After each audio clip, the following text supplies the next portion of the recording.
They came to the United States with nothing but two empty hands and the same American dream shared by millions of immigrants. And they actually achieved it. A beautiful suburban home, two healthy and high-achieving sons. Their family was the perfect embodiment of the American dream, a source of pride for the entire Chinese community in Houston. Until Lunar New Year's Eve in 2014, when a horrifying family massacre was discovered. For the next 8 years, the killer remained a complete mystery. Everyone believed they had fallen victim to anti-Asian hate. But when the truth was finally exposed, it was far more bitter than anyone had imagined. The person who shattered the Sun family's American dream wasn't a racist American or a violent gang member. It was another Chinese immigrant. So how did this tragedy unfold? Join Crime Documentary Files as we uncover the truth behind one of the most shocking family massacres ever recorded. On Monday, January 27, 2014, the American oil and gas company Cameron noticed that senior engineer Mao Ye-sun, who was supposed to report to work as usual, had failed to show up without explanation. No one picked up his phone either. The last time he had been seen at the office was Friday, January 24th. The unexplained absence continued all the way until January 30th. Sun was known as a meticulous, disciplined worker. He never took multiple days off without a clear reason. Something was clearly wrong. So the company sent a colleague who lived nearby to check on the Sun household. Mao Ye-sun's home was located in an upscale residential neighborhood in Cyprus, a place known for its beautiful scenery and strong security. When the colleague arrived, he noticed both family cars parked in the driveway, suggesting someone was home. But despite ringing the doorbell repeatedly, no one answered. He then called Sun's phone. The ringtone could be faintly heard from inside the house, yet still, no one picked up. Feeling that something was seriously wrong, the colleague contacted police for a welfare check. This is a standard service used when someone has gone missing or cannot be reached, and their safety needs to be verified. When patrol officers arrived, they found the back door wide open. Several window panes had been smashed, and there was a noticeable foul odor. Realizing this could be a serious break-in, they immediately called for homicide detectives. And once officers entered the home, a scene straight out of hell unfolded before them. Mao Ye-sun, his wife Mei Si, and their two sons, ages 9 and 7, were found collapsed in separate rooms. Each of the 4 victims had been shot at least once in the head. There were no clear signs of struggle, but the scene appeared to have been deliberately cleaned or staged. The forensic report determined the time of death to be between 7 p.m. on January 24th and 11 a.m. on January 25th. All 4 victims died from close-range gunshot wounds, with bullets passing through the brain and causing fatal damage. At first, police suspected that one of the parents might have killed the family and then taken their own life. However, no weapon was found at the scene, not even shell casings. It was clear the killer had cleaned the scene thoroughly. This theory was quickly dismissed. Even stranger, neighbors recalled that on the night of the crime they hadn't heard a single gunshot. This suggested the killer likely used a suppressor. On the surface, the broken window glass looked like signs of a violent break-in, but many details pointed instead to a targeted, intentional killing, possibly carried out by a trained professional. So who had the Mao Ye-sun family offended to the point of being massacred during Lunar New Year, with even the young children spared no mercy? Before the tragedy, Mao Ye-sun's life was defined by hard work and achievement. Born in 1965 in Shandong, he graduated from the China University of Petroleum and later earned a PhD in engineering mechanics from the University of Texas at Austin. After graduation, he joined the well-known Houston oil and gas company Cameron as a senior engineer. Thanks to his strong technical expertise, he became one of the company's key personnel and contributed to several major technology projects. Colleagues remembered him as meticulous and detail-oriented. His design plans were always refined multiple times. Shortly before the murders, the project he was leading had been designated one of the company's top priorities for the year. His promotion potential ranked in the top 3 within his department. In 2000, another major milestone arrived. He married Mei Si. The following year, they purchased this home in Cyprus for $270,000. The neighborhood had leafy streets, full amenities, good security, and excellent nearby schools, the ideal middle-class community. On weekend afternoons, he often took his two sons biking in the neighborhood park. In both career and family, he was a man who seemed to have won at life. His wife, Massacre, came from Beijing. After they married, she founded a small transportation company called Mason Logistics, specializing in hauling oil field equipment. She started with just one client and handled everything herself: operations, negotiations, partnerships. Thanks to her honesty and reliability, she built a stable client base. According to the Houston Logistics Association's 2013 industry report, her company was rated as a rising Chinese-owned business. Clients interviewed by police confirmed that her service was known for efficiency and punctuality. Before the murders, she had been negotiating a transportation contract with ExxonMobil. Macy was not only a successful businesswoman, but also an active member of the local community. She enthusiastically organized events to strengthen ties among Chinese families.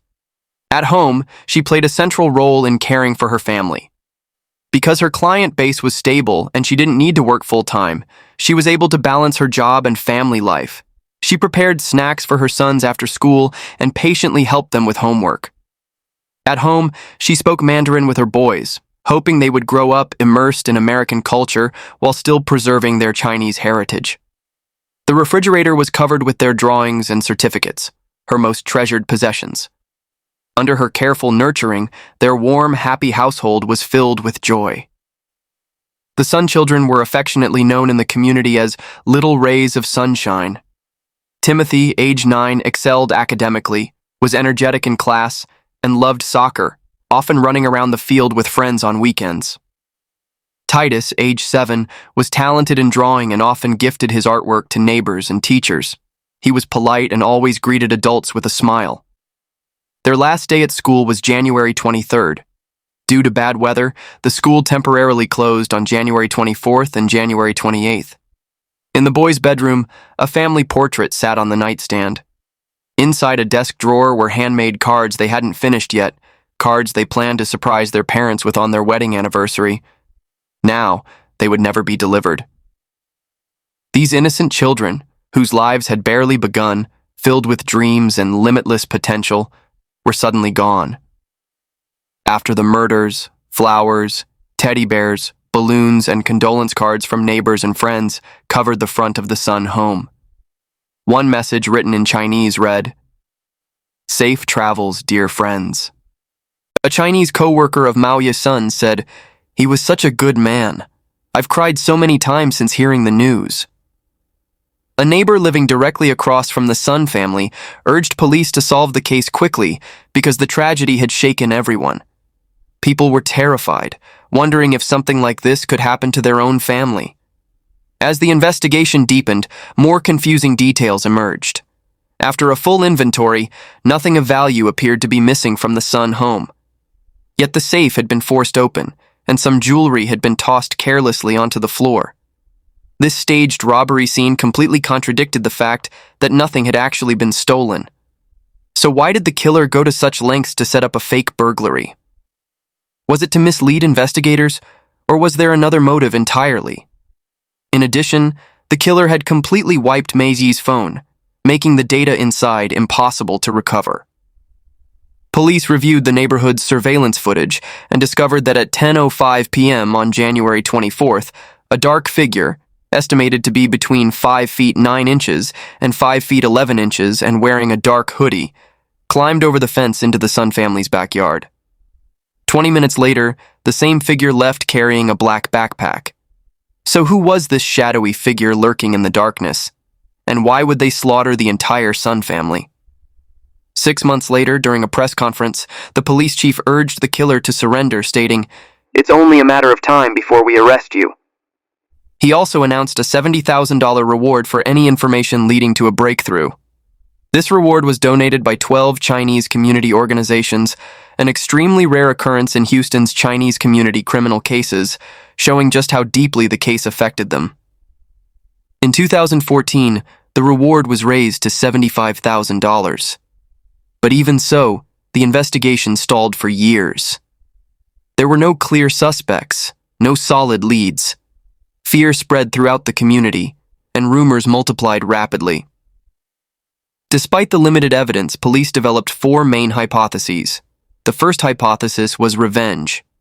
Because Macy's company, Mason Logistics, competed with other local transport companies for contracts, some clients mentioned that she had been threatened by competitors trying to steal business. Additionally, since Mao Ye-sun handled a key technology project and had access to sensitive trade secrets, he might have been silenced due to conflicts of interest. The second hypothesis was a crime of passion. This theory assumed the killer might be someone familiar with the couple, acting due to emotional motives. But after reviewing phone records, social circles, and interviewing friends and relatives, police found zero evidence of any affair or relationship conflict. This investigative angle officially closed in April 2014. The third hypothesis was based on the crime scene. Because the safe was forced open and jewelry was scattered on the floor, police initially considered the possibility of a robbery gone wrong. But after determining that nothing was actually missing, they concluded the scene had been deliberately staged to mislead investigators. This hypothesis was also fully dismissed. The fourth hypothesis involved politics, suggesting that the Sun family, due to their background in the oil and gas industry, might have been caught in some kind of international power struggle, ultimately leading to their execution. This theory spread widely among the public and sounded convincing to many. However, there was no real evidence supporting it. And in February 2014, the Chinese consulate in Houston issued a statement urging U.S. authorities to solve the case, making no mention of political involvement. Therefore, police did not treat this as an official line of investigation.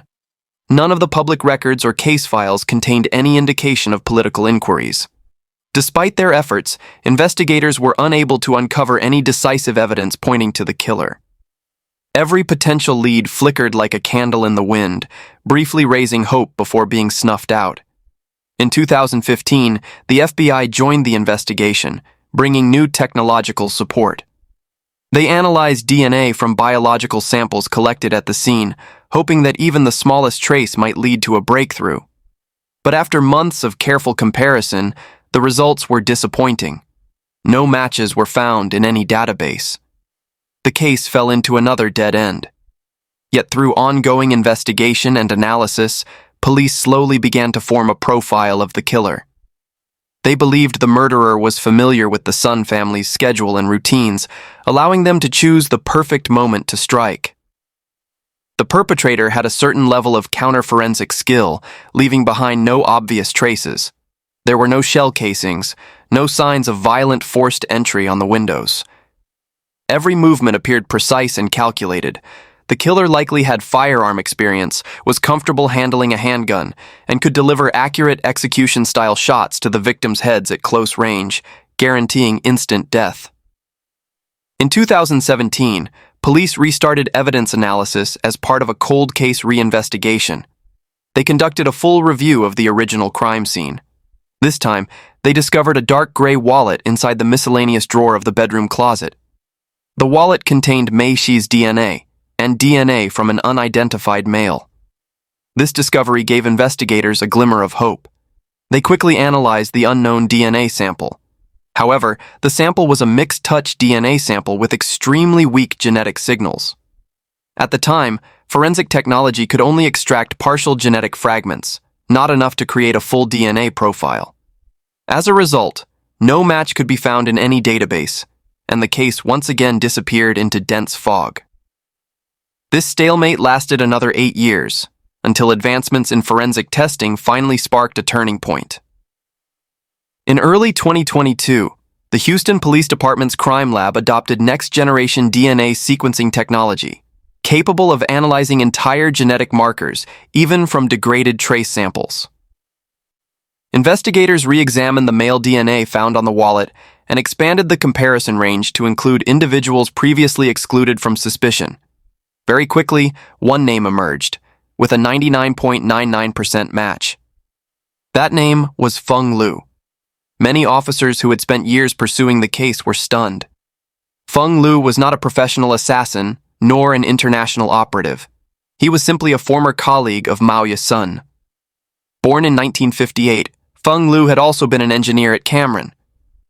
During the early stages of the investigation, when detectives were reviewing every relationship in Sun's life, Feng told police he didn't really know Mao Ye-sun and didn't even know where he lived. But internal company emails later revealed that the two men communicated at least 3 times a week because of their shared project. Feng Lu's deliberate attempt to hide his connection to Sun had previously caught investigators' attention, but when confronted, he claimed he lied only because he didn't want to be dragged into the case. At the time, the explanation seemed plausible. Although police found it suspicious, they had no evidence of wrongdoing and let it go. There was more. 2 days before the murders, on January 23, 2014, Feng Lu purchased a Glock 17 and 50 rounds of 9mm ammunition. But just 2 days later, around noon on January 25th, he returned the gun to the store, claiming it was defective, yet he did not bring back the barrel. He told the clerk that his wife didn't want guns in the house, so she threw the barrel away. But during a later interrogation, he changed his story, saying he had been cleaning the gun barrel outside a convenience store and accidentally lost it. The behavior was strange, but not impossible. So without direct evidence, Feng Lu remained only a person of interest. Police collected a saliva sample from him and stored it. And that very sample, 8 years later, became the key that awakened the long-dormant evidence and broke open the case. Police immediately launched an in-depth investigation into Feng Lu. To avoid raising suspicion, they interviewed his wife under the pretext of routine cooperation and explained the legal consequences of withholding information. Unexpectedly, she told investigators she had no idea her husband had ever purchased a gun. Their life was stable, there were no safety threats, and they had no reason to buy a firearm for protection. She also recalled that on the night of the murders, when her husband came home, his jacket was dirty. Feng claimed he had been working late at the company and got lost on his way home. But phone GPS data and highway toll records later proved that his explanation did not match his actual movements. Additionally, the gun barrel is the most critical part of a firearm. The rifling inside leaves unique markings on fired bullets, evidence that can link a specific round to a specific gun. Even though Feng disposed of the barrel, the bullets recovered from the victims had base stamps matching the exact lot of ammunition Feng purchased. Ballistic analysis confirmed that all rounds had been fired from the same Glock 17. This evidence formed a consistent chain that directly contradicted Feng Lu's earlier statements. Investigators immediately identified him as the prime suspect in the Houston family massacre and began planning his arrest. But there was a problem. Feng Lu was no longer in the United States. He was in China. Perhaps fearing the truth would eventually surface, Feng slowly shifted his life back to China after the murders. For 8 years, police never summoned him. He believed that by destroying the barrel and wiping related data, he had covered his tracks, and that the case would never be solved. On September 13, 2022, Feng Lu flew from Guangzhou, China, to San Francisco International Airport to take care of remaining personal assets in the U.S. He had no idea that agents from U.S. Customs and Border Protection and Homeland Security investigations were already waiting for him. With Feng Lu finally in custody, the motive behind the massacre began to take shape. Few could have imagined that such a horrific tragedy stemmed from a workplace promotion dispute. In October 2013, Feng Lu was in a critical phase of being considered for a managerial promotion, and his direct supervisor, Mao Ye-sun, was responsible for evaluating him. Feng desperately wanted this promotion. He asked Sun for a recommendation letter. Sun verbally agreed. In November, before the promotion results were announced, Feng called Sun to ask about the letter's status. Sun told him he had submitted it through the proper process. This gave Feng hope. He began envisioning the good life that awaited him after his promotion. But reality hit him hard. According to company records, Feng Lu failed the evaluation. In the final assessment, Sun cited technical shortcomings and did not write the recommendation letter. The results left Feng Lu furious and devastated. He believed that Mao Ye-sun had intentionally sabotaged him. What made it even harder for him to accept was that he felt coworkers were whispering about him. This fueled his anger. He became convinced that not only had Sun broken his promise, but he had also told colleagues that Feng Lu was incompetent. To Feng Lu, Sun's actions had cost him his chance at promotion and humiliated him in front of everyone at work. From that point on, the seed of hatred took root in Feng's heart and began to distort his mind. 2 weeks before the murders, his emotions grew increasingly unstable.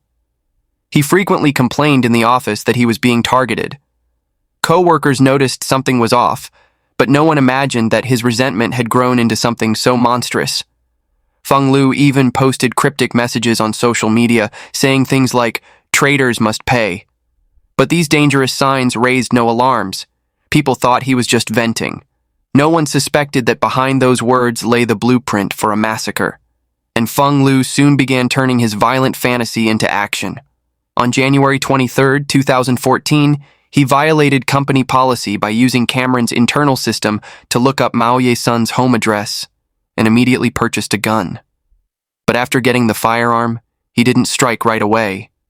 Instead, he spent 2 days conducting surveillance. Like a hunter lurking in the shadows, he observed every movement of the Sun family. During the day on January 24th, he called Sun under the pretext of clarifying project details, confirming that Sun would be at home that night.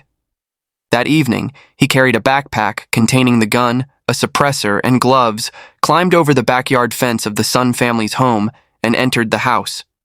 Knowing the layout and the family's routine, he shot all 4 victims one by one, calmly, efficiently, and without hesitation.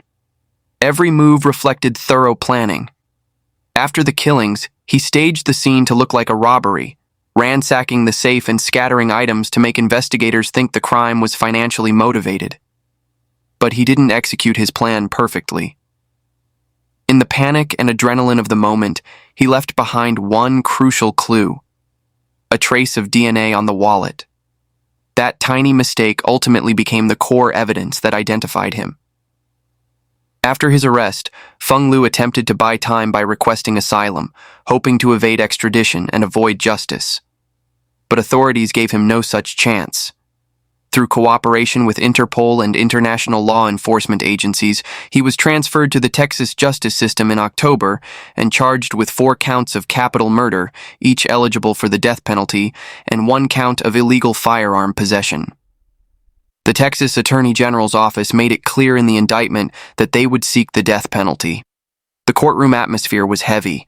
Prosecutors presented piece after piece of damning evidence: the DNA comparison reports, gun purchase records, surveillance footage, and other key findings. Each item hit the jury like a bomb, stripping Feng Lu of any place to hide. Prosecutors also dissected Feng's motive and psychological descent, from anger and bitterness after his failed promotion to the meticulous planning of his revenge. His inner world was laid bare. Though educated and accomplished, Feng Lu let extremism and resentment blind him, leading him down a path with no return. Although the trial is still ongoing, the case has sparked intense discussion within the Chinese community. How could an educated engineer, a father with children the same age as the victims, commit such an inhuman act simply because his career didn't go as expected? Workplace mental health support, immigrant family safety, advancements in forensic technology, topics that once seemed routine, have now become urgent public concerns. Amid the grief, the Sun family's relatives founded the Timothy Titus Education Fund in 2023. Named after the 2 boys, the fund provides educational assistance to underprivileged children in Houston's Chinese community. The first round of support helped 12 elementary school students. In an interview with the World Journal, the fund's director said their goal was to transform tragedy into warmth, to ensure the boys' spirits live on in another form. As of November 2025, the case remains in the trial phase. This case has become a landmark example of Houston Police Department's cold case reinvestigation success. The truth behind that bloody lunar New Year's Eve, buried for 8 long years, was finally uncovered thanks to technological breakthroughs and relentless effort. It serves as a warning. No matter how carefully one schemes, time will eventually deliver judgment. Every lost life stands as the harshest indictment of the darkness within human nature. But if you think this was the limit of cruelty, the next story will make you reconsider. Because some killers don't just murder their loved ones, they intend to consume them, literally. When police arrived at the scene, they tried to reassemble the dismembered body parts, but two organs were missing, the heart and the liver. After searching the entire home, they finally found them inside a rice cooker. Have you ever seen a killer like this before? Stay until the end to see what happened to this murderer. Around 4 a.m. on August 30th, 1986, a patrol officer working in the Heijiang Road area of Taipei's Zhongshan district unexpectedly encountered a woman. She looked terrified, constantly glancing over her shoulder as if someone were chasing her. When she saw the officer, she became frantic and stammered. "I think my in-laws have been murdered. The killer is upstairs." Hearing that a homicide might have occurred, the officer immediately heightened his alertness and asked the woman to explain everything in detail. Her name was Li Hua. The day before, August 29th, she and her husband, Chuang Wenhui, had been unable to contact his parents. When they knocked on the door of the in-laws' home, no one answered. They found only a note left by Li Hua's brother-in-law, Wu Deming, claiming the parents had gone to visit relatives. Still worried, the couple returned to the house at 11:30 p.m. that night. This time, someone finally answered. But it wasn't the parents. It was Deming, the 35-year-old brother-in-law. He looked annoyed and blocked the doorway, aggressively questioning why they were visiting so late. Thanks to Li Hua's quick thinking, the couple eventually managed to get inside. As soon as they stepped in, Deming slumped onto the living room sofa, staring at them in silence. In the air lingered the faint smell of blood. Wenhui noticed what looked like blood splatters on the living room wall and a dark, sticky stain on the floor, almost like dried blood.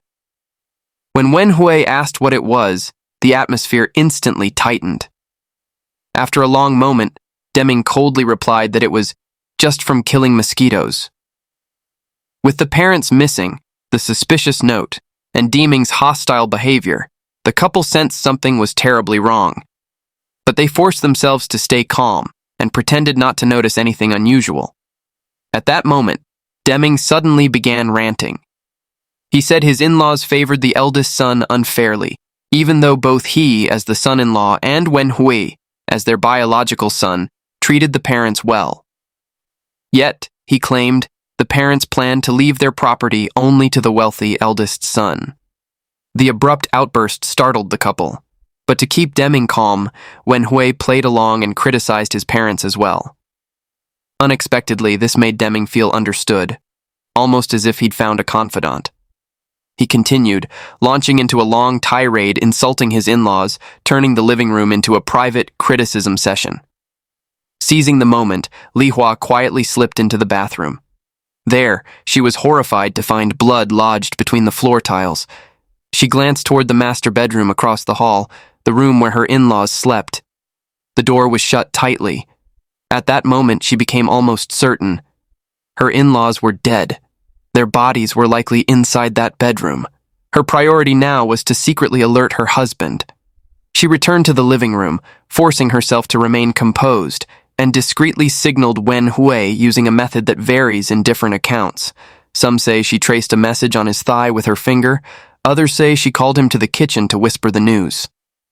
After hours of mental struggle, at around 4 a.m. on August 30th, Li Hua made an excuse to take out the trash and managed to step outside. She knew she couldn't be gone long. Calculating that sanitation workers would soon arrive, she hurried toward the garbage collection area, and, just as she'd hoped, she saw a trash truck. To her overwhelming relief, a police patrol car was right behind it. She stopped the officers and poured out everything she had seen and suspected. Upon hearing that the suspected killer was still inside the victim's home, police immediately rushed to the scene with her. Inside, Deming was still sitting casually on the sofa, smoking a cigarette, unmoved by the presence of 3 officers. 2 officers began searching the home, while one stayed in the living room to watch him. Meanwhile, to access the master bedroom, Wenhui hoisted his wife onto his shoulders so she could break the small ventilation window and climb inside. Moments later, she opened the bedroom door from within. A strong, foul smell hit them instantly. Following the stench, Wenhui walked toward several travel bags piled at the foot of the bed.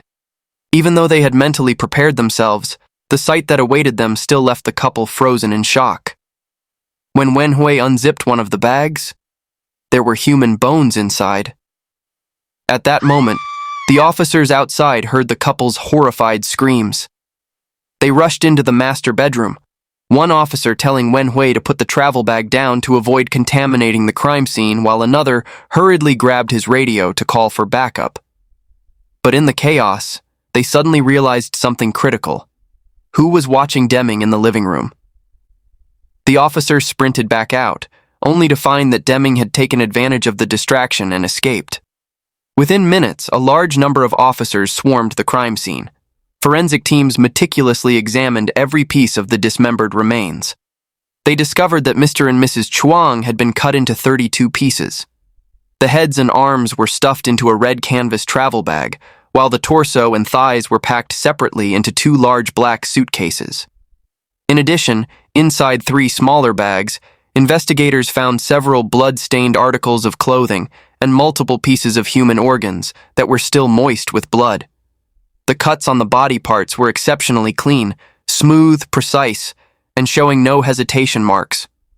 Based on these details, it was clear the dismemberment was carried out by someone highly familiar with human anatomy, either a professional accustomed to dissection or someone with long-term experience slaughtering animals.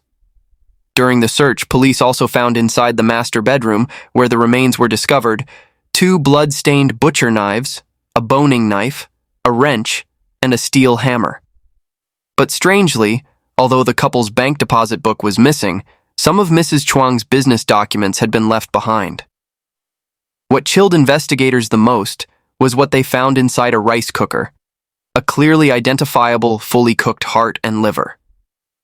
Forensic testing later confirmed the organs belonged to Mrs. Chuang. However, details about the rice cooker were almost entirely absent from early news reports. When the case first broke, newspapers uniformly stated that police had been unable to locate the victims' hearts and livers, but none mentioned organs being found in a cooker. Only after July 15, 1987, when Taiwan lifted martial law and media restrictions eased, did some newspapers begin revealing that Mrs. Chuang's heart and liver had likely been cooked. Given the brutality of the crime, even though there was no direct evidence at the time proving Deming was the killer, the condition of the scene and the surrounding circumstances made him the overwhelmingly obvious prime suspect. To track him down as quickly as possible, police launched a 2-pronged operation. One group immediately headed to major hotels, train stations, and main transportation routes, setting up checkpoints and searching for any sign of Deming. The other team investigated his background, interviewing neighbors, relatives, friends, and creditors, while focusing heavily on financial disputes and long-standing conflicts between Deming and the Chuang couple. Before long, a clear pattern emerged. Through years of borrowing, debt, and escalating arguments, police began to uncover a likely motive. The victims, Chuang Shu-tu, age 68, and his wife Chuang Tsai-pi, age 58, were originally from Dulyu in Yunlin, Taiwan.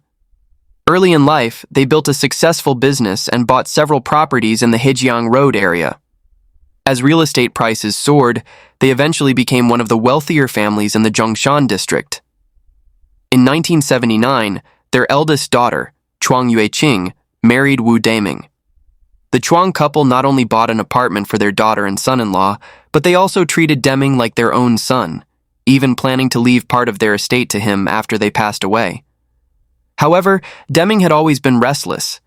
He had studied medicine and worked briefly in the healthcare system, but soon became obsessed with investing. Wanting to do business wasn't inherently wrong, but the problem was that every investment he made failed spectacularly. Even his own fairly well-off parents no longer wanted to support their unreliable son. After losing financial support from his own parents, Deming shifted his focus to his in-laws. Knowing their son-in-law wanted to start a business, Mr. and Mrs. Chuang were initially supportive and even invested money to help him. But no matter how wealthy they were, Their money didn't fall from the sky, and they could no longer tolerate Deming's endless failures. With no better option, the couple helped their daughter and son-in-law immigrate to Argentina, hoping Deming would settle down and find a proper job under the guidance of the eldest brother, who was responsible and level-headed. For the first few years in Argentina, Deming did seem to calm down. He stopped gambling on wild investments and, with the eldest brother's recommendation, began working as a butcher at a local slaughterhouse. But as the old saying goes, a leopard never changes its spots. Before long, he secretly quit butchering and dove back into business ventures, this time investing in an auto body shop with fellow Taiwanese immigrants. Once again, fortune did not smile on him. He lost everything. Unable to endure her husband's foolishness any longer, Deming's wife demanded a divorce and moved with their daughter into her brother's home that very night. Hearing this, the eldest brother immediately grew suspicious. A butcher's salary wasn't much, so where did Deming get the money to invest again? He quietly investigated and discovered the truth. Deming's investment money had been secretly provided by the Chuang couple. Enraged, the eldest brother wrote to his parents in Taiwan, telling them that secretly giving Deming money wasn't helping him. It was ruining him. The letter snapped the Chuang couple back to reality. From then on, they stopped sending him money and even avoided answering his calls. Seeing that his wife and her family were ignoring him, and that his in-laws refused to lend him any more money, Deming decided to return to Taiwan. He believed that once he was face-to-face with his in-laws, he could beg and pressure them until they cracked. Their soft hearts, he thought, would eventually give in.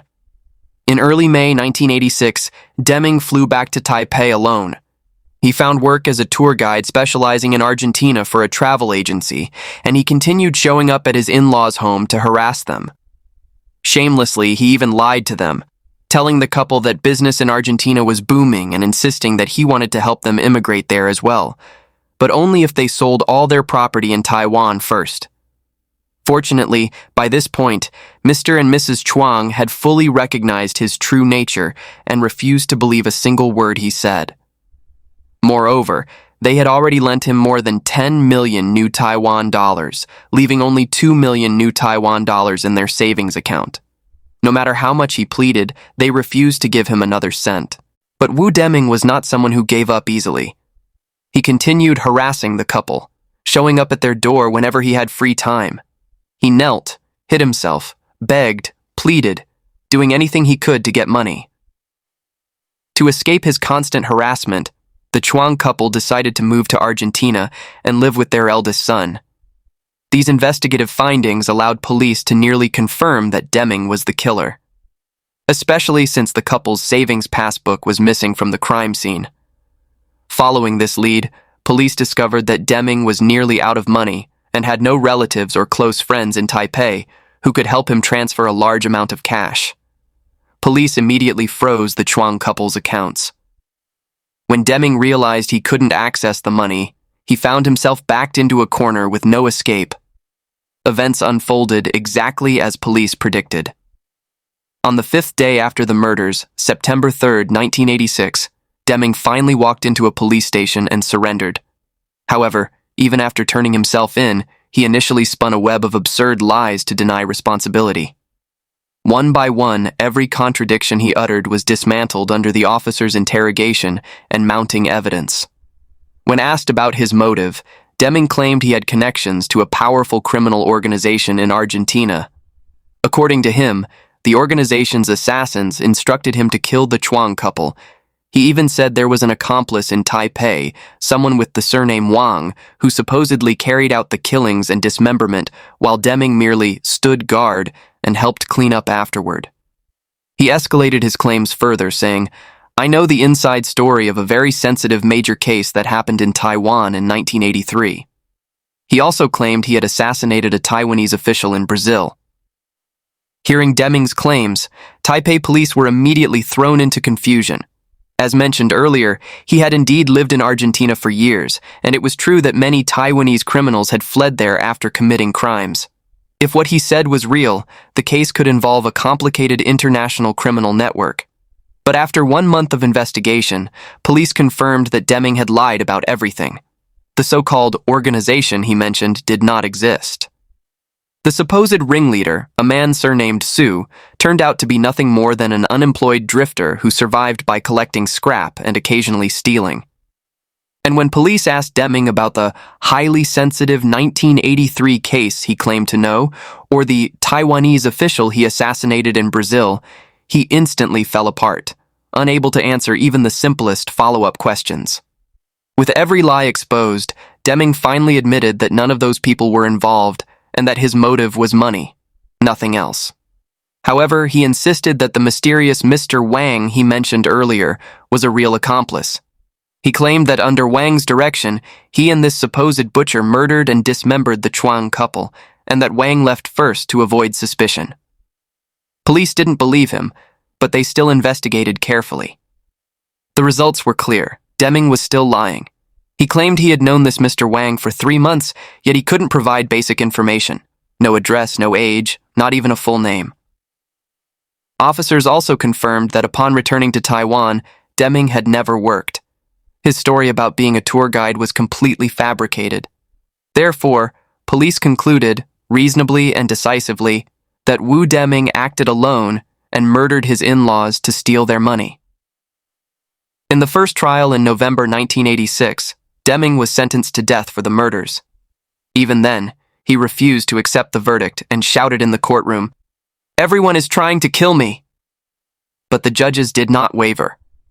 It was only then that the compulsive liar finally described how he committed the murders. According to Deming, after returning from Argentina in May 1986, he began plotting.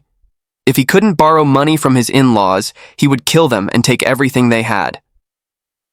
1 week before the murders, he bought knives, a hammer, and other tools, smuggling them into the Chuang home little by little. Knowing the couple planned to move to Argentina soon, he realized it was now or never. On August 29th at around 1:40 p.m., he went to their home pretending to visit. Once inside, he grabbed the hammer and struck both of them on the back of the head, knocking them unconscious. Then he used the knife he brought to stab them to death, killing the couple on the spot. Afterward, he taped a small note to the door to make it look like no one was home, then began dismembering the bodies. What made the crime even more monstrous was this. In previous disputes, his mother-in-law had scolded him harshly. The resentment he held toward her had built up over time. So on the day of the murders, while dismembering her body, Deming committed a grotesque act of revenge.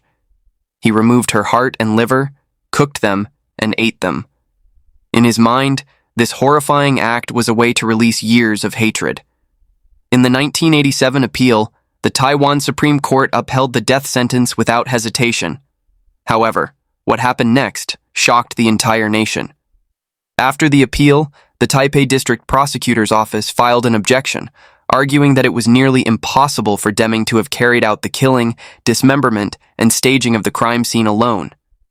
They suggested there might be an accomplice and requested the Supreme Court overturn the original ruling and send the case back for retrial. Even more unbelievable, the prosecutors approved Deming's request for medical release despite his being a death row inmate. This decision, which should have demanded extreme caution, gave the murderer a crack to slip through. At 2 a.m. on October 21, 1987, at Bangkiao County Hospital, Taipei, Deming escaped while the guards slept, along with 2 other inmates who were also out for medical treatment. All of Taiwan fell into panic. The public harshly criticized the police for incompetence, furious that they couldn't even keep hold of one dangerous killer. Under enormous pressure, police launched a massive manhunt. They soon located Deming, hiding in his mistress's home. To prevent a second disaster, on March 4, 1988, the Taiwan Supreme Court rejected the prosecutor's appeal request, directly reinstated Deming's death sentence, and ordered immediate execution. In April 1988, Wu Deming was executed by firing squad. With that, the man who murdered the Chuang couple was finally gone. But for their surviving family, the wounds left behind will never fully heal. After the murders, Chuang Wenhui moved into 131 Hejiang Road, the very home where his parents were killed. Before long, he suffered a mental breakdown. Eventually, under the urging of her relatives, his wife Li Hua divorced him. A few years later, the Chuang couple's eldest son, living far away in Argentina, also passed away, unable to cope with the grief of losing his parents. Their daughter, Chuang Yue-ching, never returned to Taiwan again. Only Wen Hui remained, living alone in the murder house where his parents died, for more than 30 years. To honor their memory, he refused to touch anything inside the home. The layout remained exactly as it had been, the master bedroom untouched, and even the trash from that year still lay where it had been left. It's said that when he missed his parents, Wen Hui would sleep in the master bedroom, quietly grieving in the darkness. Kindness is not a mistake, but kindness must have boundaries. When someone keeps stepping over those boundaries without ever looking back, unconditional tolerance does not inspire gratitude. It becomes a weapon that can destroy you. 2 massacres, 2 killers. One thing in common, they were family members, acquaintances, people who were trusted. Feng Lu slaughtered his colleague's entire family because he didn't get a promotion. Wu Deming butchered his in-laws because they refused to lend him money. Sometimes the most terrifying thing isn't the distant enemy outside. It's the monster quietly living right beside you, and you never even realize it.